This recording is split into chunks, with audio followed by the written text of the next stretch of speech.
Welcome everyone, welcome Membership Voice. I'm Kero O'Shea, the coordinator of The Voice and the host for this evening's webinar. Very special welcome to tonight's presenter, past Governor Brian Coffey from Rotary East Maitland. Welcome Brian, how are you? Good, Kero, yourself? Good. Fine, going well mate, going well. I do want to acknowledge the Whadjuk people of the Noongar Nation, who are the traditional custodians of the land on which I'm hosting tonight's webinar. I acknowledge the strength of their continuing culture and offer my respects to elders past, present and emerging, and congratulate the community on some wonderful recent reconciliation initiatives. It's time to hand over to past Governor Brian Coffey so we can hear about the renovation of East Maitland. Over to you, please, Brian. Thanks very much for this opportunity tonight, Kero, to speak about the changes that have occurred in Rotary Club of East Maitland. Those who may have seen previous presentations by me may recall that as part of a membership drive, I joined a traditional Rotary club back in 1999, not knowing whether I'd been tricked into joining a weird religious cult or even Amway. The members were, however, very special people, and I stayed, and later often endured membership. I'm going to share a story of how this once great club nearly faltered as recent as 2018, and how we've rebuilt it to a club that people worldwide look up to and people contact us to join. I live in Maitland, the 28th largest city in Australia and the 5th largest in New South Wales. With a population of over 78,000, we're predominantly an Anglo-Saxon community. Our city has 5 Rotary clubs, each one very different in addressing member and community needs. I belong to the Rotary Club of East Maitland. It was chartered in 1961. One charter member still exists in the club and he's 92 years old. We only ever had one meeting place up until 2019. St. Peter's Church Hall, located in a side street with a side entrance catered for by a women's group from the church. Like any club, we had member grievances. In 2012, 10 members left and formed a new club. I decided at that time to stay. I was going then. But around 2017, our grievances seemed to be compounding on a weekly basis to the stage of, to tell the truth, it was turning ugly to be a member of our club. The need for change was very evident. I often look back to my first meeting with Noel Travastis at an Australian Rotary Health dinner. I clearly recall what he said to me and felt embarrassed for my club as to how many visitors left with this very same opinion. He said to me, "You meet in an old hall with dirty floors and toilets outside."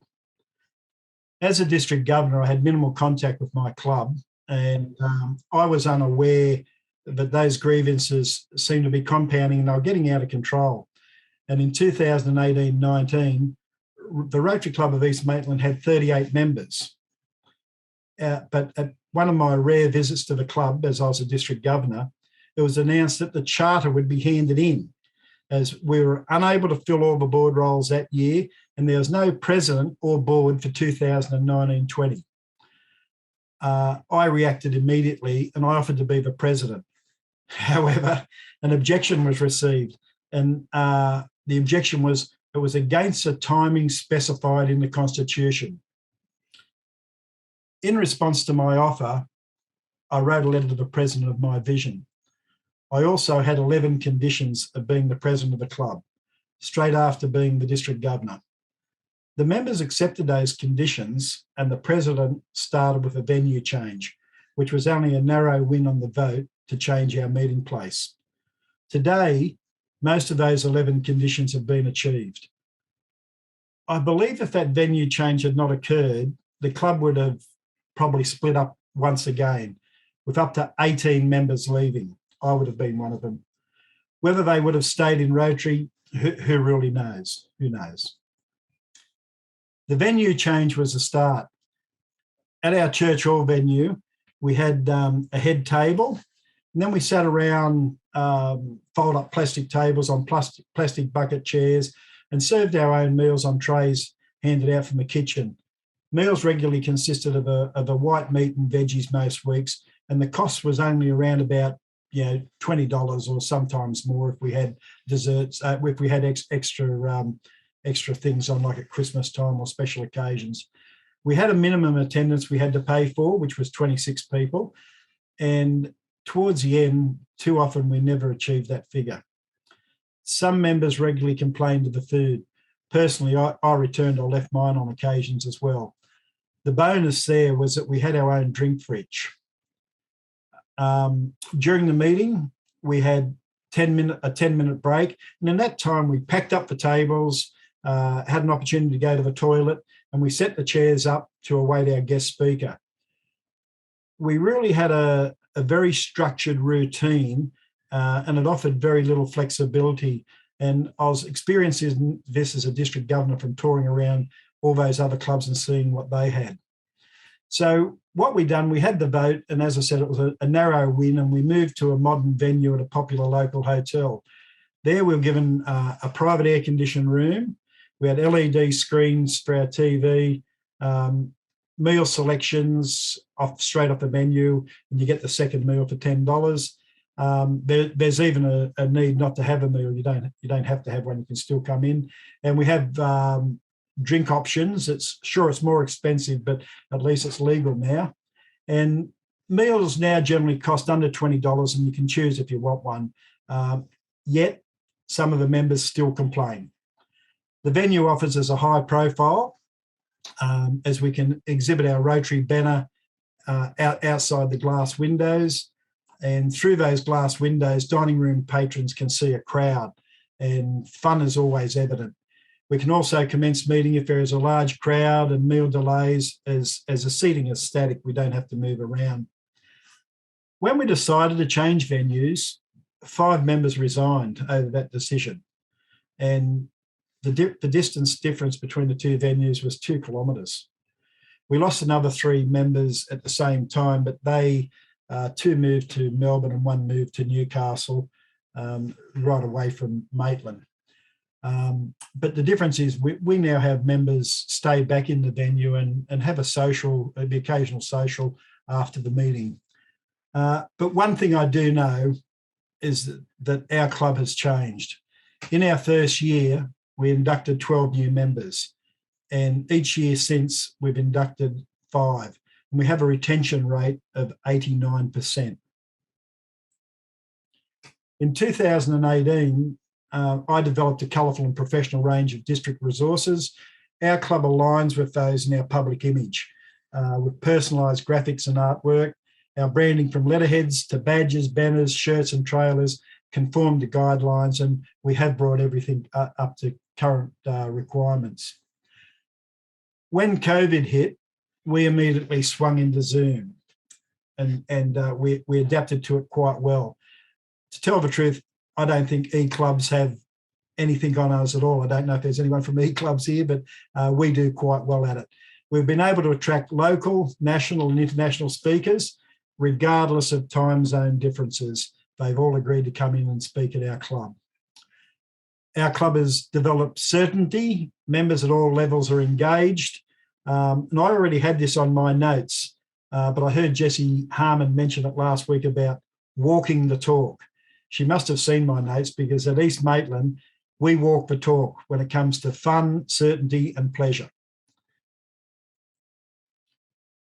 Here's an example of 2 brand new members, Stuart and Liz. They're brand new, and they how appreciated must they have felt when over 30 members and their partners attended a head shaving fundraising dinner for them on a Friday night. And we helped them raise $7,000 for their cause.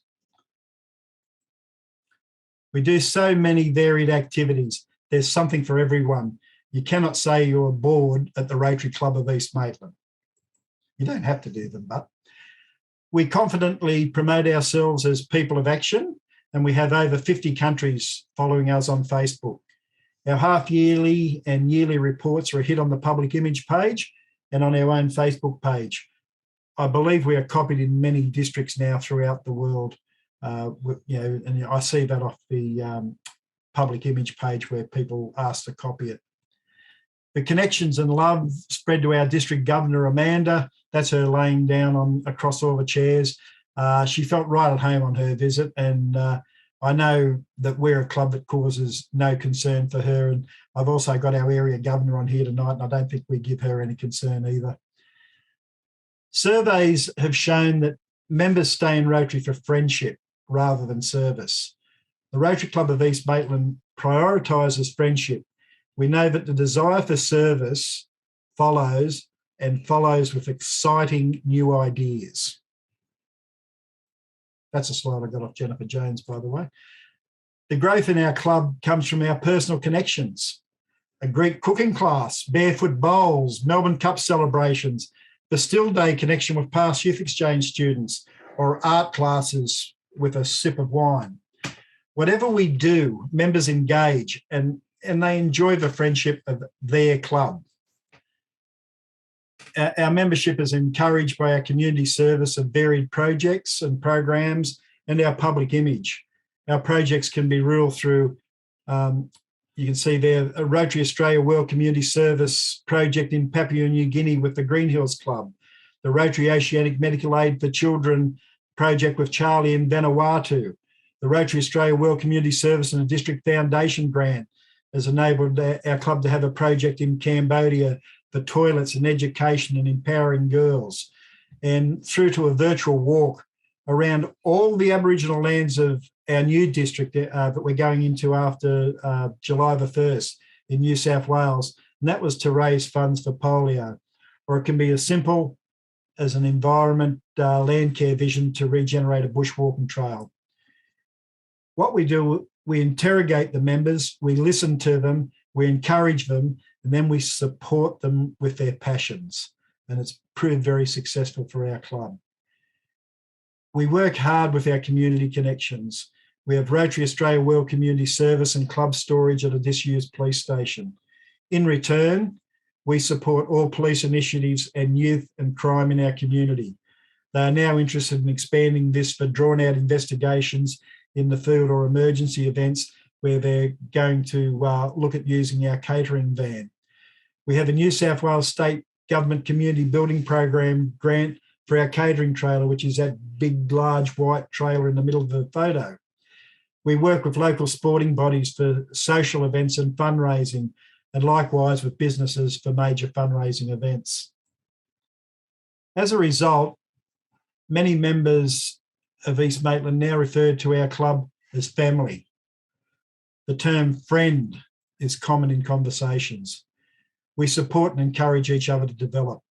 Members are encouraged very early through our induction to utilise their skills and the network in the club, to engage in Rotary through leadership and training opportunities, particularly RLI and enrolling in the online courses in the Learning Centre on My Rotary.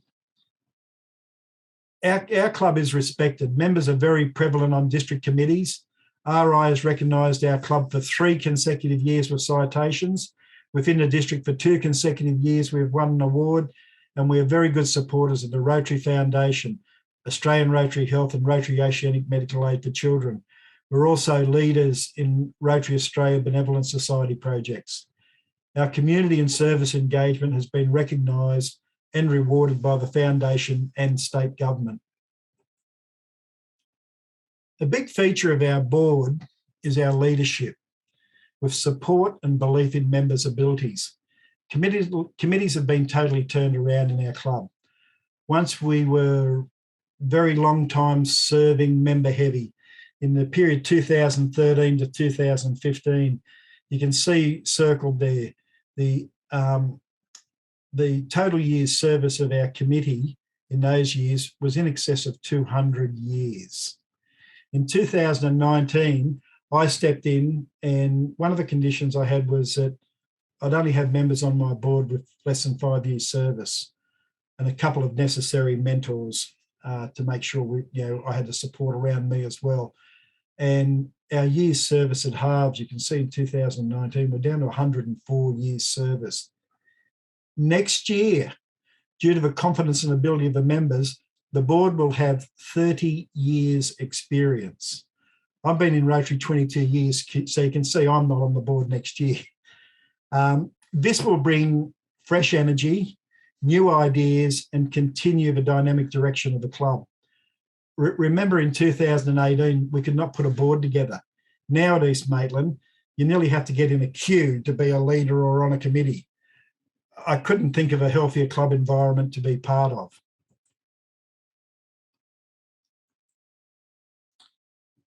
What you sow, you will harvest. Just answer the door when opportunity knocks. And this is something I got taught some years ago in Rotary, and it's something that I told Rotary Youth Exchange students from day one when I started engaging with them in 2000. And when opportunity knocks, you do open the door. East Maitland did, and I present you a case of building numbers, building strength, building friendships, and it's all through leadership. One final message from a son of one of our members who assisted in marshalling at last year's Anzac Dawn service. Together we inspire, we're people of action. Over to you, Kero. Fantastic. Thank you, Brian. You told me it was going to be good. I want to talk about that leadership thing because I think you said your club's got 42 members or 43? 42 now. Yeah. 40 is a bit of a ceiling in Rotary in that's about as big as a club can get with a single level of leadership. If you want to go beyond that, best practice tells us that you've got to have a strong committee structure that can operate not independently, but at a devolved sort of level. How does your committee structure work in East Maitland? Is it strong enough for you to be able to keep increasing? Yeah, our committee structure is straight up what RI recommend for a large club. We adopted that we changed that about 2 or 3 years ago. I think it may have been the year before I became president.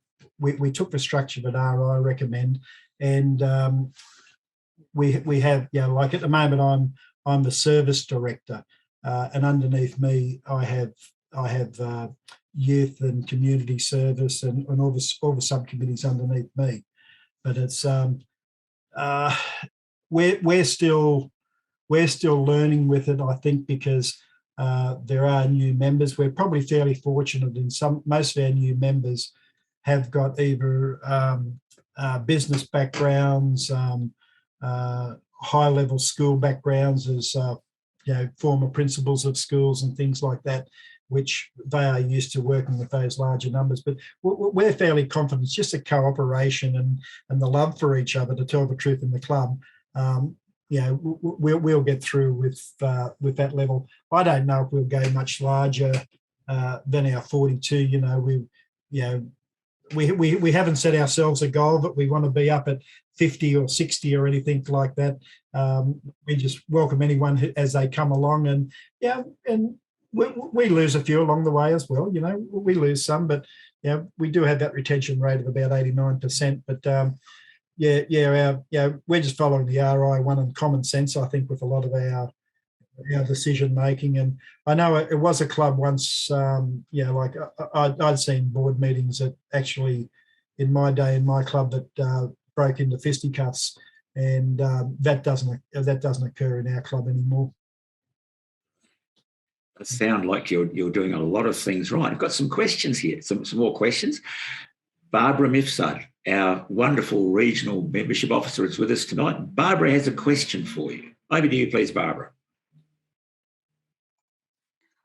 I just would like to know, Brian, about your new member orientation program. Can you just kind of expand on how you you induct your new members and how they learn about Rotary and so forth? Yes, what we do, Barbara, is once a new member is inducted, they're given a mentor straight away. But what we do is we have a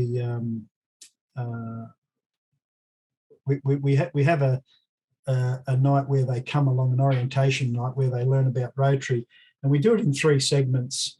At this stage, I speak about briefly about the international history of Rotary.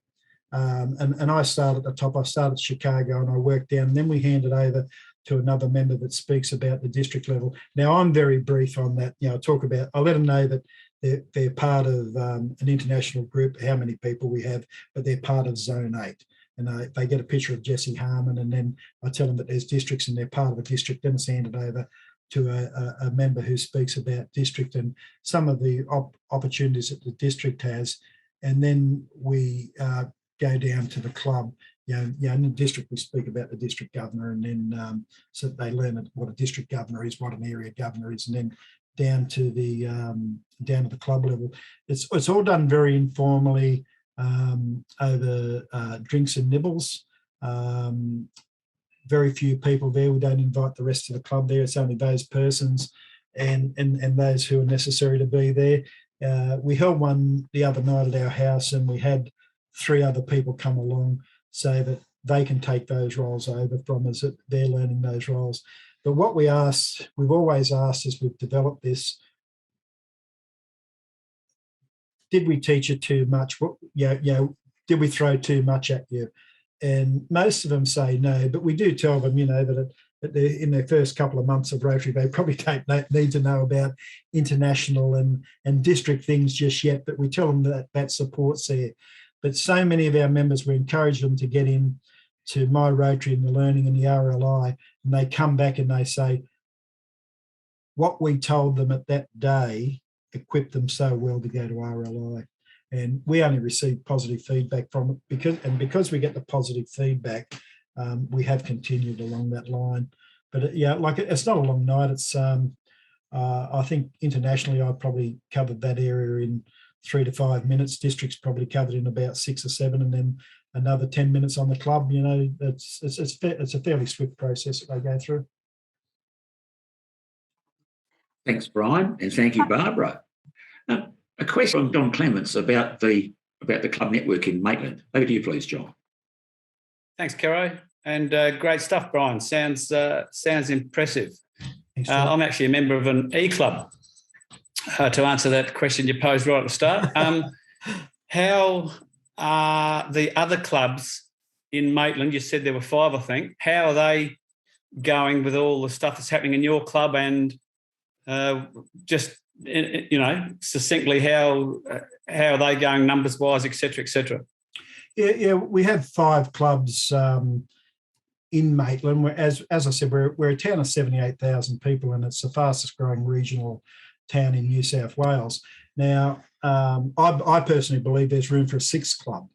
I really do believe there's room for a 6th club, and probably some of the outlying areas, possibly another 2 or 3, but that's another story.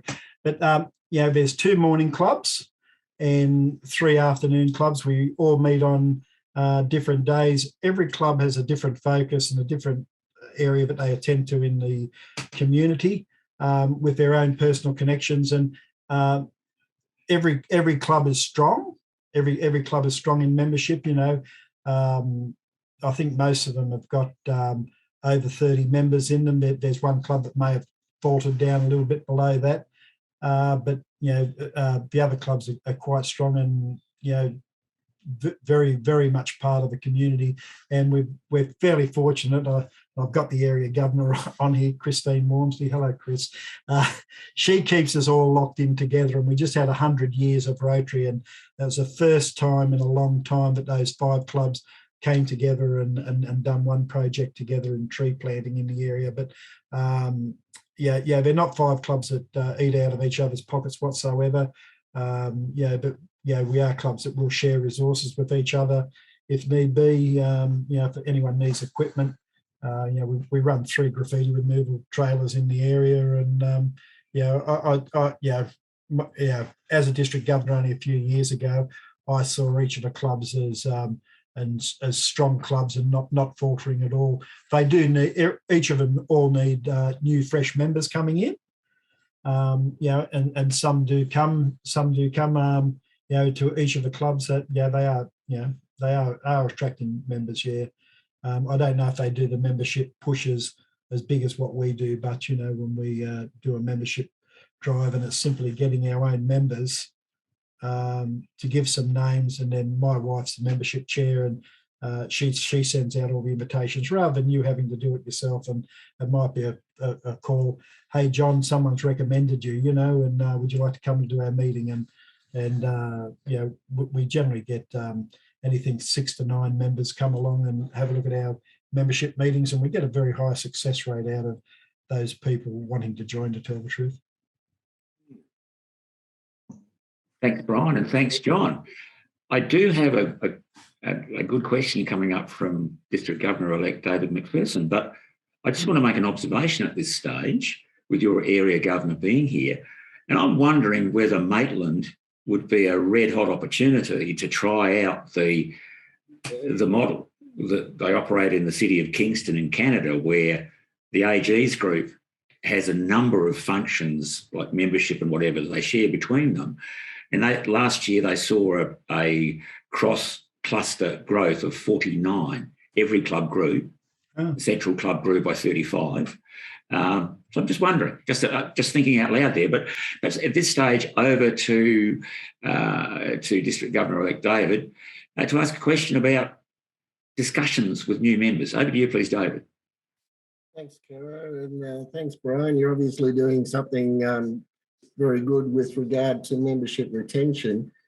But as incoming RI President Jennifer Jones has said, we need to ask members what they want out of Rotary, what their passion is when they come into Rotary, not necessarily on their way out, because it's too late then. So do you, when you have new members join your club, do you ask them why they joined your club and what their passion is?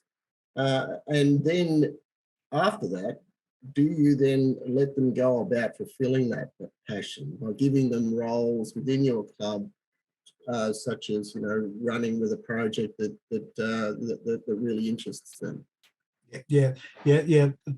Thanks, David. Most definitely we do. Yeah, during the presentation, I said that one of the things we do is we interrogate our members. And I'm a police officer, so that's my term. We interrogate our members. We listen to them, and then we respond to it. And yes, we do. The president who's coming in next year joined Rotary in 2019 in my the year I was president. He joined in my year 2019-20. Him and his wife, and they have immediately engaged in a Rorke's project straight away. It's already got a foundation project. He's our foundation chair, and next year this year he's on the district foundation committee, and next year he's on the combined foundation committee. We've got 2 members who have got special needs children. They have both asked about running a program, holding hands program, where they feel that the special needs children don't have friends and don't have people coming along to support them. So we've asked them to put their project desires together, and we've already said we're going to support that. And the Rotaractors have come along and said they're going to support it and make it their program. So as soon as those new members do want something, yes, we bet, and that's what we tell them. We say, whatever you want, tell us what you want. If it's doable, let's do it. And we keep them engaged, and we think there's so many. With the new members, there's so many ideas. I think that's where the excitement builds in the club, because we never know what someone's going to come up with in their mind and ask us to support them with. Yeah, another one of a fellow came in, and he's been doing a toy drive, and he was only in for 3 or 4 months, and someone sent him to me because I'm the Eastern Region Rorke's chair as well, and they sent him to me, and he wanted to get a charity to do fundraising for Christmas presents for children, and we made that a RABS project, and he was successful in that. But they're quite, as soon as they come in, if we find out what they want, we do our best to use our knowledge and network to support them. That's brilliant. Thank you very much, Brian. Definitely. Yep. Thank you. Thanks, Brian, and thanks, David. Brian, you touched on diversity, equity, and inclusion in our prior conversations and during the presentation tonight. But I wonder, could you tell us, please, about, because obviously it's incumbent on all of us to improve gender participation, to improve our gender balance in Rotary. How are you going with that with East Maitland? It would seem to follow that it would be going well, and from the looks of that, your club picture, it looked pretty good. But how's it going? Yeah, I tongue in cheek have a shot at how many women we've got. It's the first time in history women have outstripped men in our club. We've got 22 females and 20 males, and I tell them to stop recruiting females. There's a ban on females. We want more males. Follow-up question then. What's your age mix? Youngest is 24. The oldest is 92.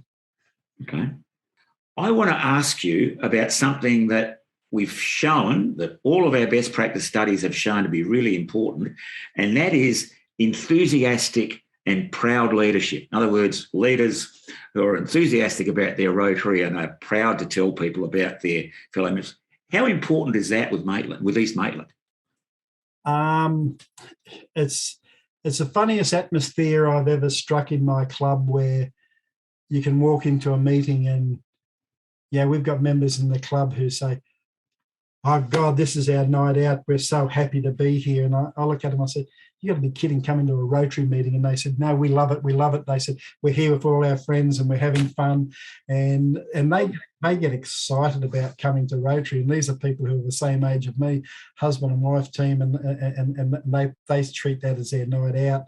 But it isn't a grudge to go to a meeting. It's not a grudge to go to a meeting, and it's very enjoyable. You know, as I said, the venue is good. I enjoy having a drink when I go there and the social with people, and it's in the pleasant atmosphere now. All the fighting seems to have gone out of our club, and we were, Christine Walmsley is very aware of the fighting that used to happen in our club, and it was a sad basket case not too many years ago. But it's but now it's people won't have a bar of that. You have to go there and you have to be happy. And we've got a Rocky Horror Show coming up. We're catering at the Rocky Horror Show at the jail for a gay group are organising it. And they rang me up to see if I accepted gay people. I said, "Of course I do." Anyway, we had a conversation. Actually, they took us on board. We now have too many people rostered on to do that, wanting to roster on to do that Rocky Horror Show catering, because they've got the opportunity to get in fancy dress and their high heel shoes and garter belts and whatnot and do the catering. And I hope it's not the males, but anyway, we'll see what happens there. They told me they want to see me, but they won't be. But it's just fun to go to a meeting now. Super. Yeah. Fantastic. It is entertainment. Great. Okay, Brian, I reckon this is going to be good. Brian Coffey, why are you in Rotary? Why am I in Rotary? Okay. When I first joined Rotary, I felt somewhat pressured to join because we had a very intense membership officer at that time who wouldn't leave you alone until you signed. And I have actually seen people come up and say, "Stop phoning me." Now I've signed the paper, but I went along and I just enjoyed being with the fellows in the club, and it was fellows in those days. I enjoyed being with them, and they like to hear my cop stories, and I don't mind telling a story. So I really did enjoy their companionship. And I was in Rotary for a long time, 10, 12 years, and I knew nothing outside of my own club. And then I started getting into some district roles and learned a whole new Rotary. But I think it's getting outside my club, being involved in youth exchange, Rorke's, Romac, that really turned me around, and I've just got a real passion now with seeing how much good people can do and how much fun they have doing it. But during my tenure, I did go through a sad period of my life, and I was leaving Rotary back in it was about 2016, and one of the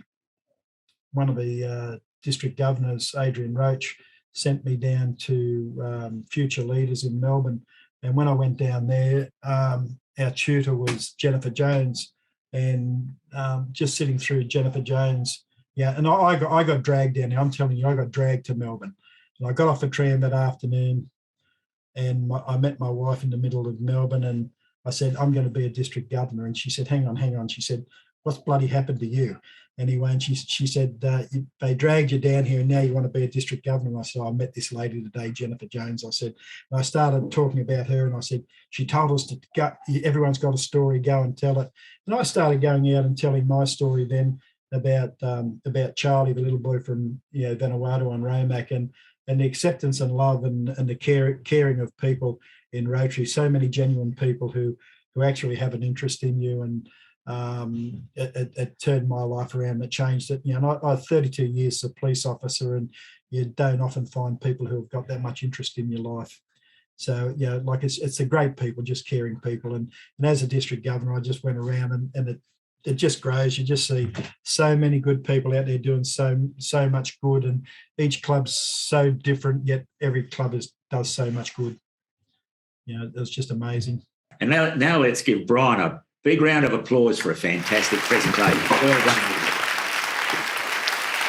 Great work, Brian. Great work. We do have some more good membership voice webinars coming up. We have Ringa Rajan from, I think it's District 9675 next week, with the ungrowing of Granville. Week after that, we have the story of Campbelltown out of Adelaide with Damien Leach. So good stuff in the pipeline. On that note, thank you everyone for joining us tonight. If you know of a good club story that you'd like featured on Membership Voice, please let me know. Everyone, thank you for being with us tonight, and I hope to see you again soon on Membership Voice. Good night.